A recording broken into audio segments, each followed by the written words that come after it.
జై శ్రీరామ్.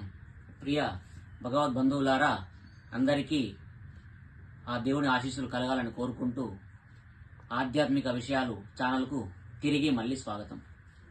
మనము ఆధ్యాత్మిక విషయాల్లో గొప్ప విషయాన్ని చెప్పుకోబోతున్నాం. మీరందరూ ఆలయాలకు వెళ్తూనే ఉంటారు కదా. ఆలయంలో ద్వయస్తంభం ఎందుకు ఉంటుంది, ద్వయస్తంభం యొక్క విశిష్టత మీకు తెలుసుకోవాలని ఉందా?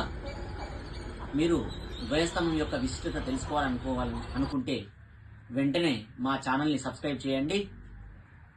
మా ఛానల్ ఆధ్యాత్మిక విషయాలు. మీరు ఎన్నో రకాల ఛానళ్లు సబ్స్క్రైబ్ చేస్తూ ఉంటారు, కానీ ఆధ్యాత్మిక విషయాలు ఛానల్ మీరు దూరం పెడుతున్నారు. కావున మీరు అతి రహస్యమైన ఈ రహస్యాన్ని, ఆధ్యాత్మిక విషయాన్ని తెలుసుకోవాలనుకుంటున్నారా? అయితే వెంటనే సబ్స్క్రైబ్ చేయండి మా ఛానల్ ఆధ్యాత్మిక విషయాలు. మనము తెలుసుకోబోయే నెక్స్ట్ విషయము ఆధ్యాత్మిక విషయము.